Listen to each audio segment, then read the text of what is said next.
এই ঘটনার জন্য দায়ী মুখ্যমন্ত্রী, রাজ্যের শাসক দল। কে কিসের দখল নেবে? দখলদারির লড়াই। সাঁইথিয়ায় তৃণমূল নেতা খুনের ঘটনায় শাসক দলকে তোপ বিজেপির। তৃণমূল কংগ্রেসের বদান্যতায় গোষ্ঠীকন্দল আজকে নিত্য প্রতিদিনের ঘটনা।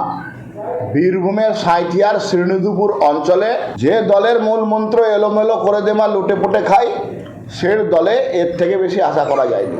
রাজনৈতিক হত্যা, এবং এটা নিশ্চিতই রাজনৈতিক হত্যা। তৃণমূলের জন্যই রাজনৈতিক হত্যা হয়েছে। ভোট পরবর্তী হিংসা হয়েছিল ওই শ্রীনিধিপুর অঞ্চল সহ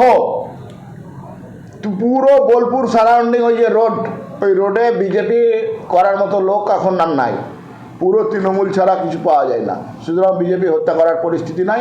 তৃণমূল আজকে নিজেদের বাঁচার জন্য এই ধরনের কথা বলছে।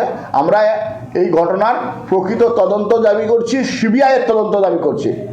পশ্চিমবঙ্গে একের পর এক যে খুন, সাধারণ মানুষ থেকে তৃণমূল কংগ্রেসের নেতারা, এর জন্য দায়ী মমতা ব্যানার্জি এবং তৃণমূল কংগ্রেস এবং রাজ্যের সরকার। কোনো মানুষের সুরক্ষা নেই। তাই আমরা চাই এই সরকার যত তাড়াতাড়ি বিসর্জন হবে, পশ্চিমবঙ্গের প্রত্যেকটা মানুষের জন্য মঙ্গল। এবং এই ঘটনার তীব্র নিন্দা করছি এবং সমস্ত মানুষ যাতে সুরক্ষা পায় তার দায়িত্ব সরকারকে নিতে হবে। এবং যেভাবে পশ্চিমবঙ্গে প্রতিদিন প্রতি মুহূর্তে মানুষ নির্যাতিত, খুন, সন্ত্রাস হচ্ছে, এই সরকার যতদিন থাকবে এই ধরনের ঘটনা বাড়তেই থাকবে।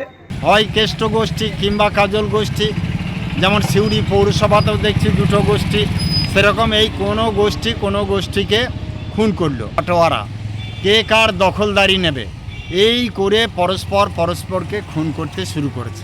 আমি শুনেছি তার ডাম্পার ফাম্পার সব আছে, বালির ব্যবসাও আছে। আর যত গণ্ডগোল এখন এই বালি নিয়ে, টাকার রোজগার নিয়ে। প্রশাসন যদি সঠিক থাকে তাহলে এই খুন খারাপি, মার্ডার দিনের পর দিন হতে থাকে না, এটা বন্ধ হয়। কিন্তু প্রশাসনও করছে না। মানে কোন পক্ষ ক্ষমতাবান, কোন পক্ষ খুব প্রভাবশালী, এইটা প্রশাসন এখন ফলো করছে।